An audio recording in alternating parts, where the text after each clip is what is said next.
Kalau berbicara Al-Quran, tidak bisa lepas dengan Imam Ali bin Abi Thalib.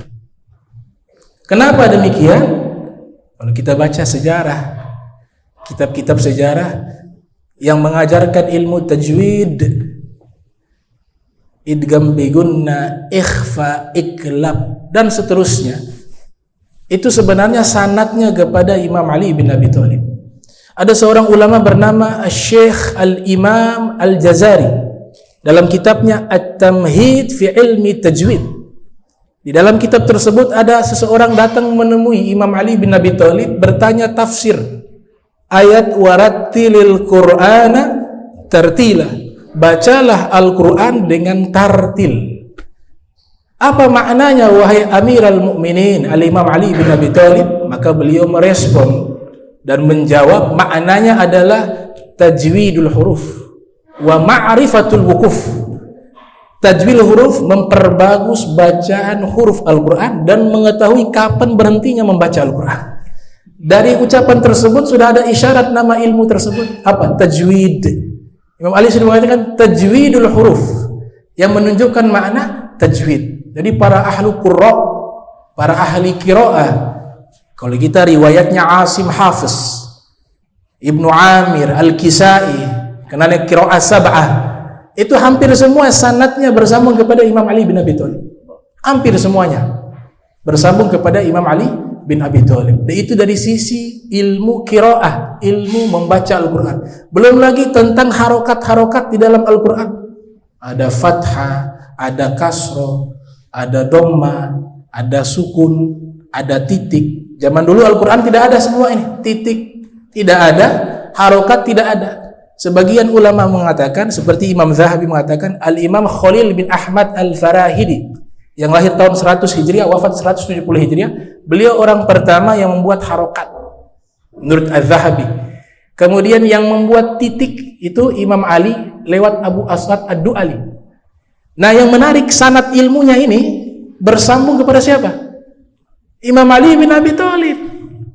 Harokatnya, titiknya, fathahnya, bahkan tentang grammar, tata bahasa Arabnya, nahu, itu juga dari Amirul Mukminin Al-Imam Ali ibn Abi Thalib karramallahu wajhah. Makanya Nabi katakan dalam hadis, ini bukan pernyataan yang tidak punya makna.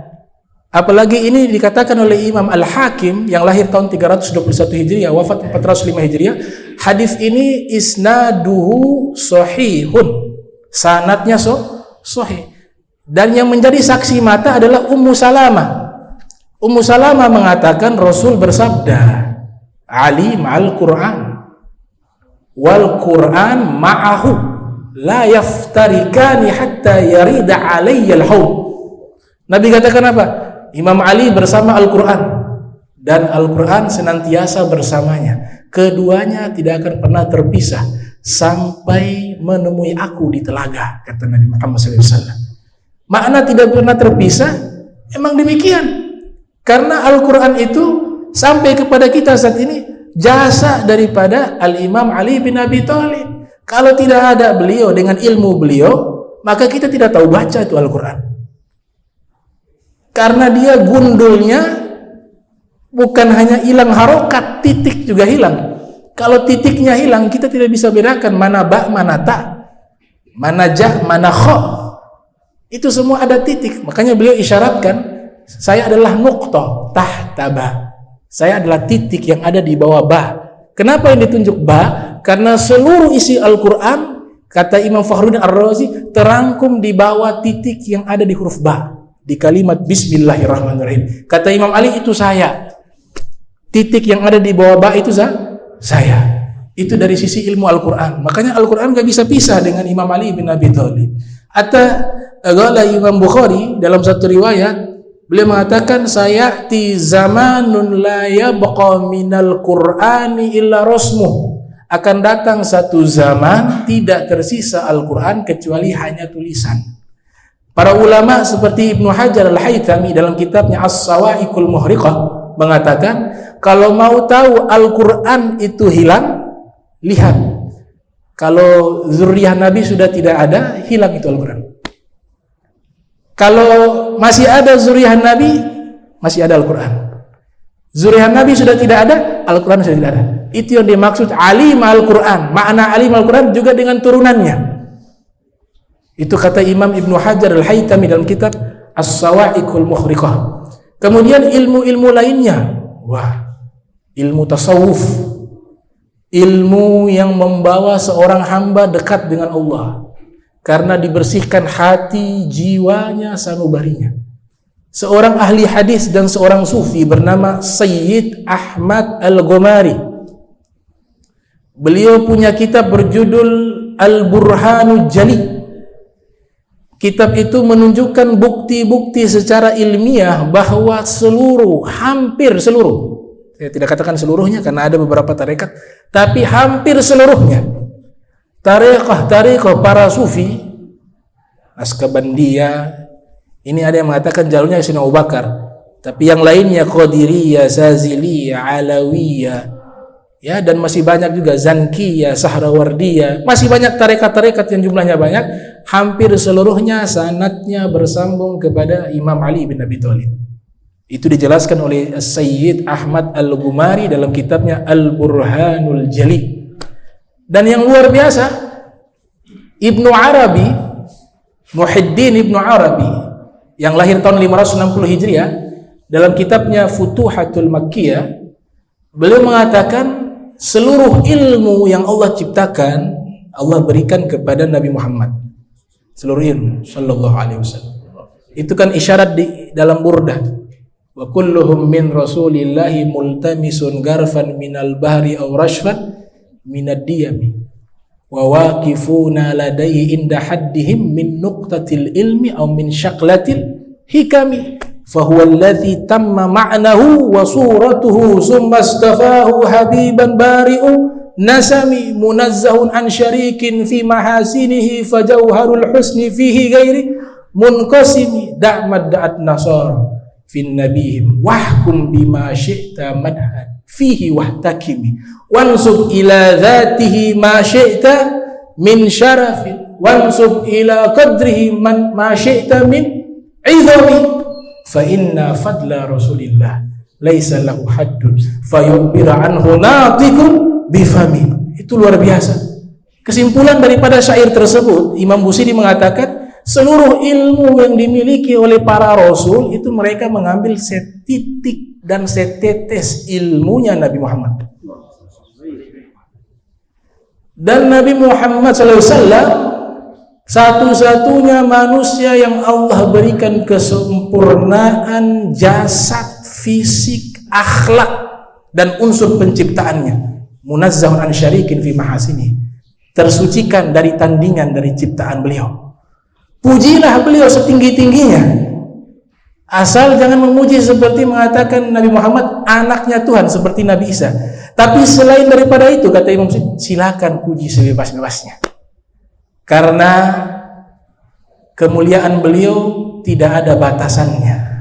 Fa inna fadla Rasulillah laisa lahu fayu'bir anhu natiqun bifami. Walaupun ada orang yang paling fasih membuat syair-syair pujian yang indah untuk memuji seseorang, dia tidak akan mampu memuji kemuliaan Nabi Muhammad sallallahu alaihi wasallam karena kemuliaan beliau begitu tinggi di sisi Allah Subhanahu wa taala. Maka ini setetes ilmu. Nah, Ibnu Arabi mengatakan di paragraf kedua, seluruh ilmu Allah berikan kepada Nabi Muhammad, kemudian seluruh ilmu para Nabi Muhammad kasih setitik, dan seluruh ilmu para nabi dan ilmu Nabi Muhammad Allah berikan kepada Imam Ali bin Abi Thalib. Itu pernyataan Ibnu Arabi dalam kitab Al-Futuhatul Makkiyah.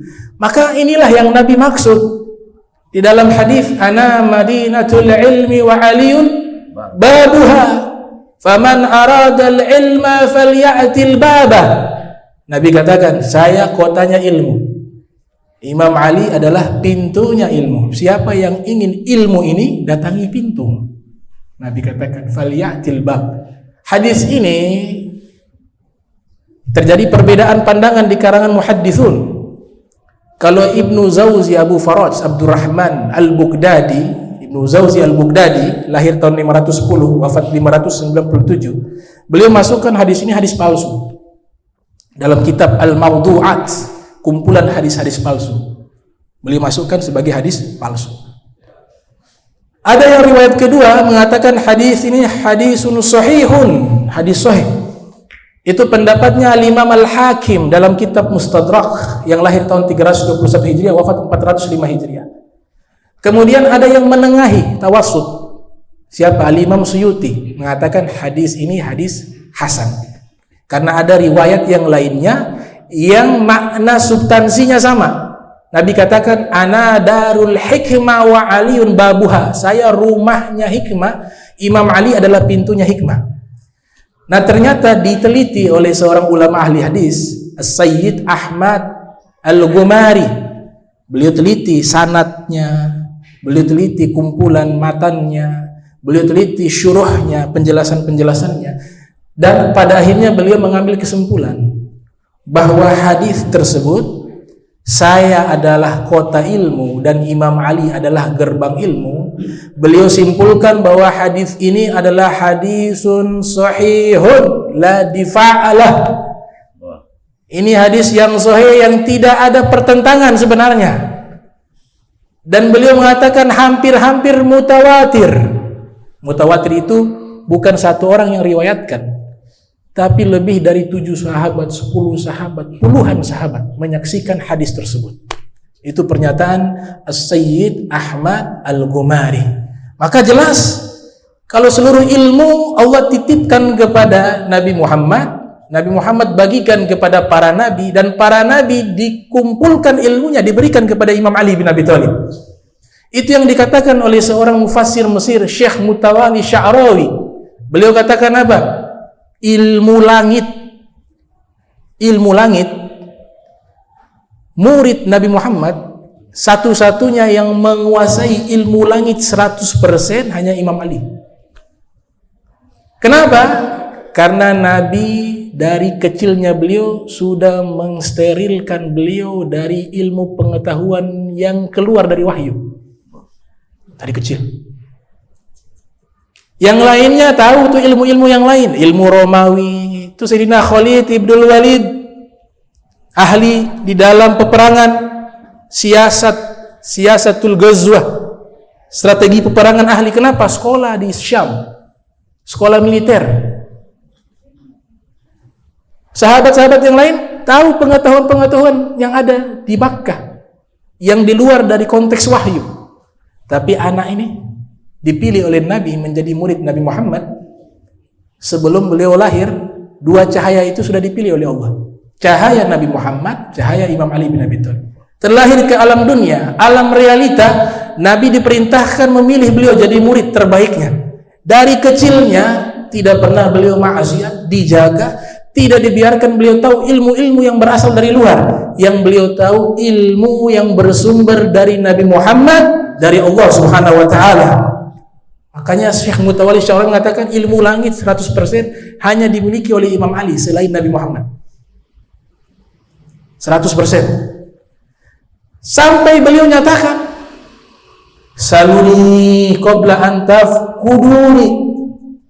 Tanyalah kepadaku semua ilmu sebelum kalian kehilangan aku. Ini pernyataan direkam oleh Imam Zahabi dalam kitab Tazkiratul Huffaz. Bahkan bukan hanya beliau punya anak turunan yang berani mengucapkan kalimat ini, hanya mereka, hanya Ahlul Bait Nabi.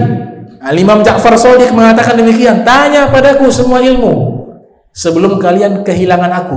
Demi Allah, tidak ada seorang pun bisa menjelaskan ilmu yang kami sampaikan, tidak ada, hanya dari kami. Fas'alu ahla dzikri in kuntum la ta'lamun. Tanyalah kepada orang berilmu jika kalian tidak mengetahui ilmu ini. Kata beliau apa? Imam Ja'far Shadiq atau Imam Muhammad Al-Bagir, dinukilkan dalam kitab Nurul Absar fi Manaqib Ali Mukhtar. Beliau mengatakan nahnu ahlu dzikr. Ahlu dzikir dalam Al-Quran itu adalah kami, Ahlul Bait Rasulullah SAW. Di dalam kitab Tathbitul Fuad, Imam Ali mengatakan fi fahmil Quran illa fi fahmi Quran. Tidak ada yang bisa faham Al-Quran, rahasianya, zahirnya, batinnya, maknanya, majasinya, takwilnya, tafsirnya, kecuali kami Ahlul Bait Rasulullah SAW. Itu pernyataan Imam Ali bin Abi Thalib. Makanya Ibnu Abbas mengakui.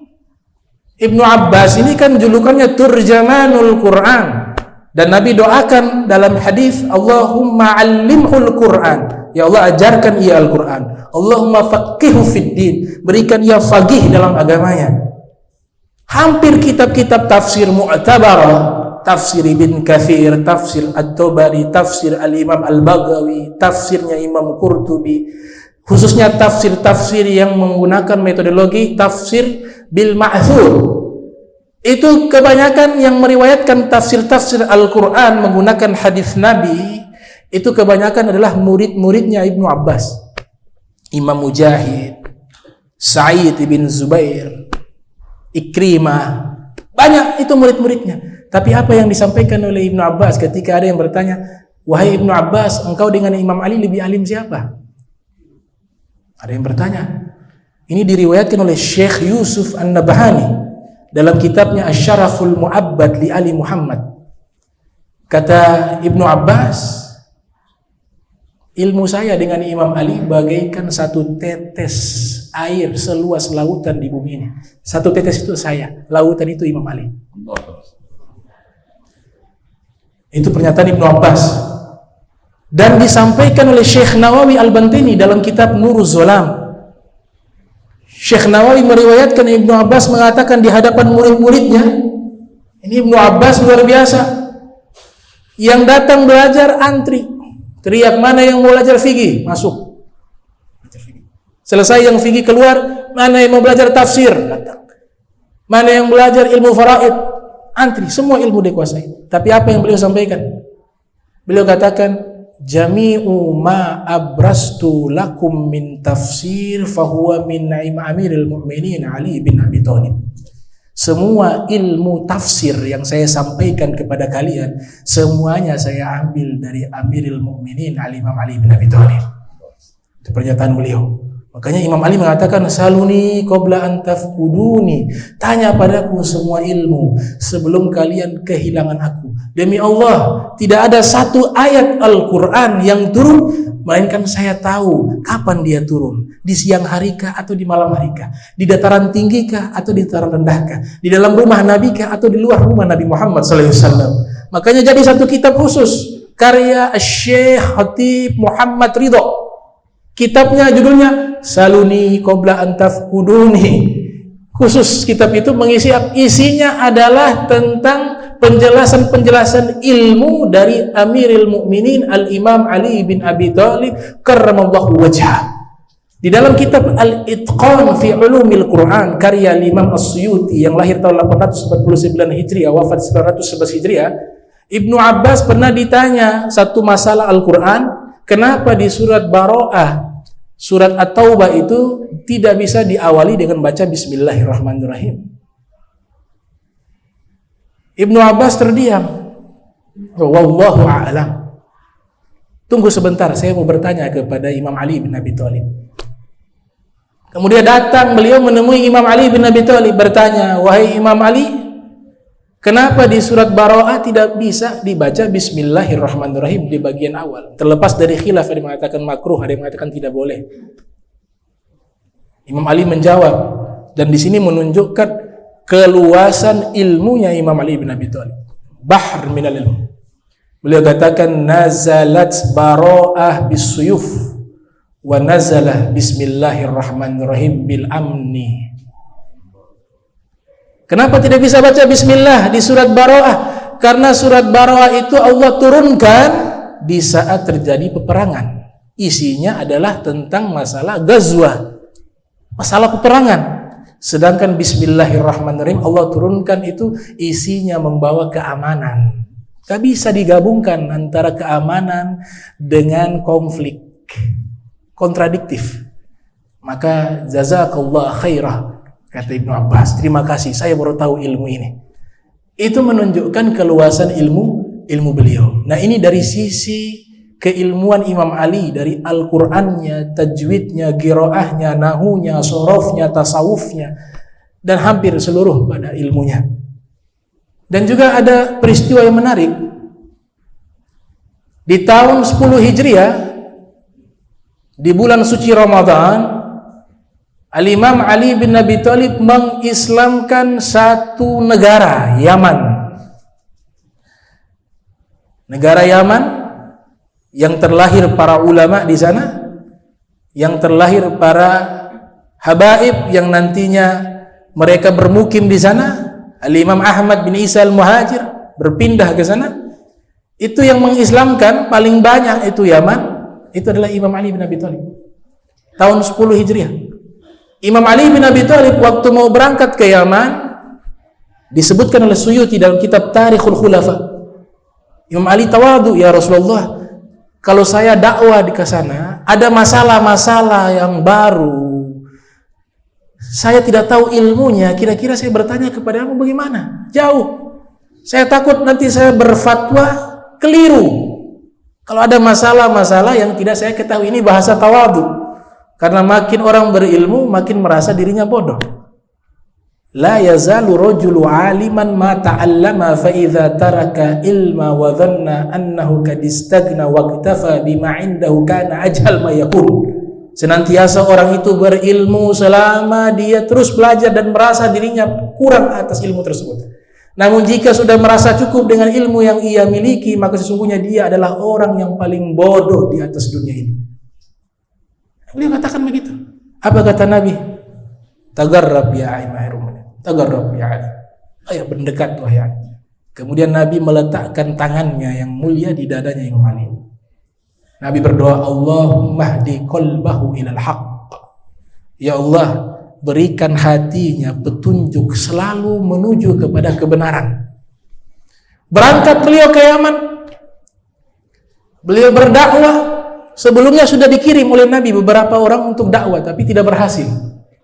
Al-Imam Ali bin Abi Thalib dikirim oleh Nabi pada tahun 10 Hijriah. Beliau datang berdakwah hampir seluruh Yaman Islam. Dan terjadi problem, masalah-masalah yang belum ada penjelasan di dalam Al-Quran dan di dalam hadis Nabi. Terjadi di Yaman, Imam Ali berfatwa. Padahal ayatnya belum ada, hadisnya belum ada. Ketika Imam Ali berfatwa, Allah turunkan wahyu membenarkan fatwanya Imam Ali bin Abi Thalib. Kemudian disampaikan kepada Nabi, Nabi mengatakan apa? La yazalu Ali fil haqq abada. Senantiasa kalau berfatwa itu Imam Ali pasti benar selama-lamanya, gak akan salah. Itu pernyataan Nabi kita Muhammad sallallahu alaihi wasallam. Kemudian terakhir saya tutup, Ghazwatul Badar di tahun 2 Hijriah, tanggal 17 Ramadan, sebagaimana dijelaskan oleh Al-Imam Ibn Katsir dalam Sirah Nabawiyah beliau yang lahir tahun 700 Hijriah, wafat 774 Hijriah. Di peperangan Ghazwatul Badar itu yang pahlawannya yang Nabi katakan ma fata ila Ali wa ma saif ila Dzulfiqar. Enggak ada pemuda yang hebat seperti Imam Ali, tidak ada pedang yang hebat seperti Dzulfiqar. Itu sebenarnya sosok pahlawan di Ghazwatul Badar itu adalah Imam Ali bin Abi Thalib. Kenapa?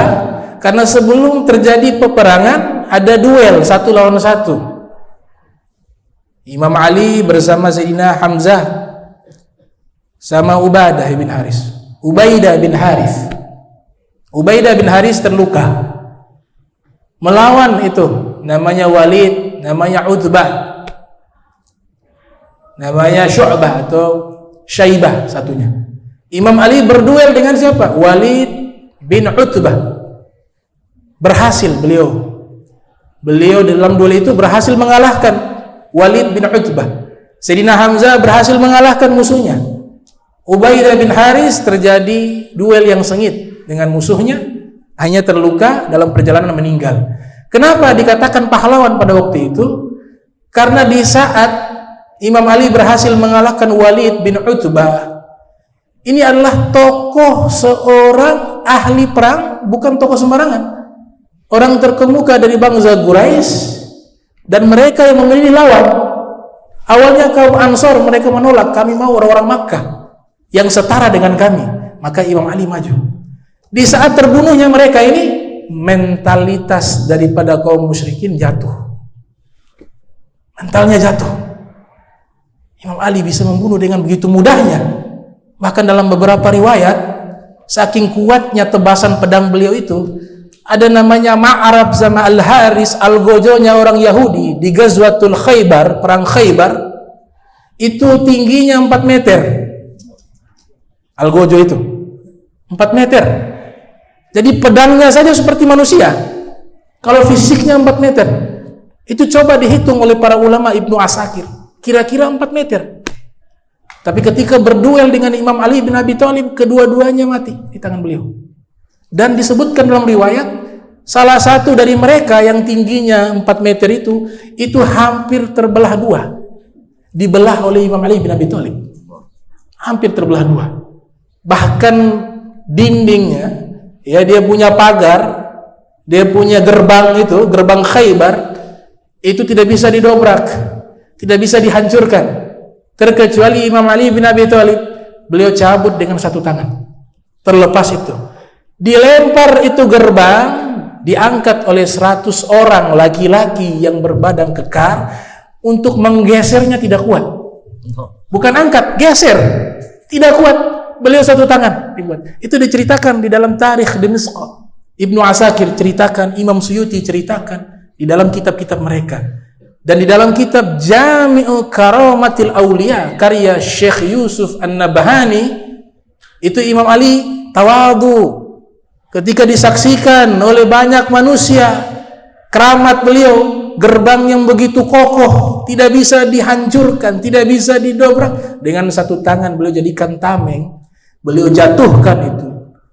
Kaum muslimin berhasil masuk dan menang berkat beliau.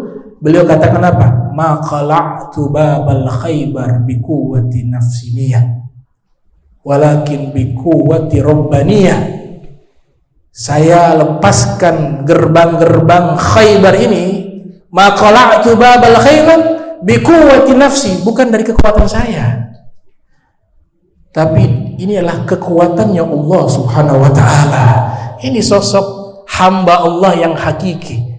Nabi sudah katakan, yang berhasil membebaskan Khaybar rajulun yuhibbullaha wa rasulahu wa yuhibbullahu wa rasuluhu. Dialah seorang laki-laki yang mencintai Allah dan Rasulullah, dan Allah dan Rasul juga mencintai kepadanya. Lelaki tersebut siapa? Amirul Mukminin Al-Imam Ali bin Abi Thalib karramallahu wajhah. Maka wajar ulama-ulama terdahulu yang mereka dalam ilmunya tergila-gila dengan sosok pribadi Amirul Mukminin Al-Imam Ali bin Abi Thalib. Kita kenal dua ulama besar ahli hadis, ahli sunnati wal jamaah. Yang pertama Imam Ahmad bin Hanbal. Beliau membahas biografi para sahabat, keutamaan para sahabat, kitab tersendiri, Fadailu Sahabatin Nabi, keutamaan sahabat Nabi Muhammad. Tapi ketika membahas Imam Ali, beliau buat sendiri lagi, Fadail Amiril Mukminin Ali bin Abi Thalib. Dan beliau nyatakan, yang nyatakan siapa? Imam Ahmad bin Hanbal menyatakan.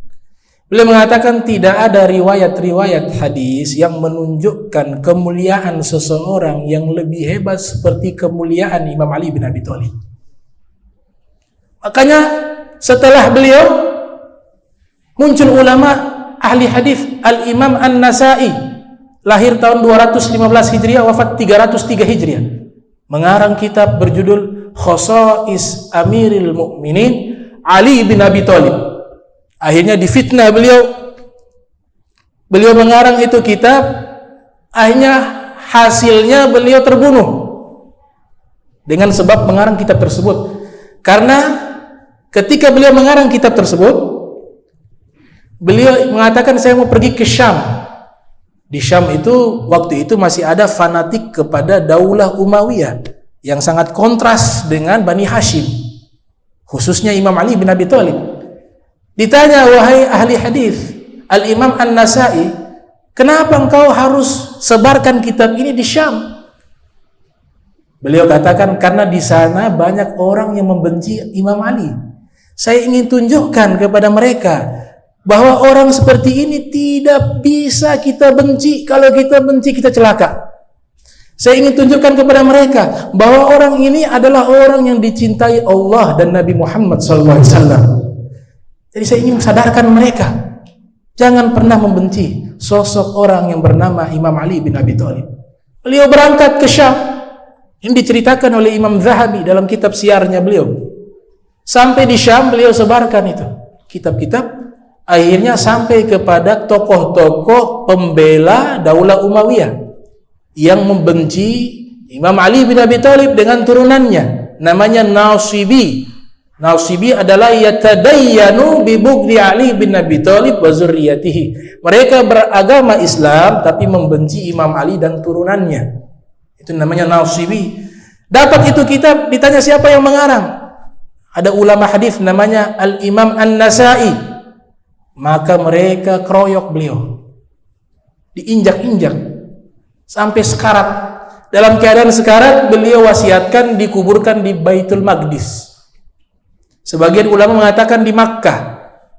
Maka dibawalah beliau dalam keadaan sekarat sampai ke Baitul Maqdis atau ke Makkah. Beliau meninggal dunia. Tapi yang menarik, dikasih keterangan oleh para ulama, beliau meninggal karena cintanya kepada Imam Ali. Terbunuh dengan cintanya kepada Imam Ali bin Abi Thalib karnullah wajah. Yang mudah-mudahan kita dapat keberkahan dari kaum solihin. Mudah-mudahan Allah Ta'ala bersihkan hati kita dari sifat sombong, sifat riya, sum'ah, takabbur, dan dijadikan ilmu yang sampai bermanfaat, masuk bukan hanya ke telinga kita tapi ke hati kita. Mudah-mudahan Allah Ta'ala ampunkan dosa kita, diberikan istiqomah, panjang umur, sehat walafiat, sehingga kita bisa melaksanakan ibadah kita di bulan suci Ramadan dalam keadaan baik, yang lebih baik daripada tahun lalu. Amin ya rabbal alamin.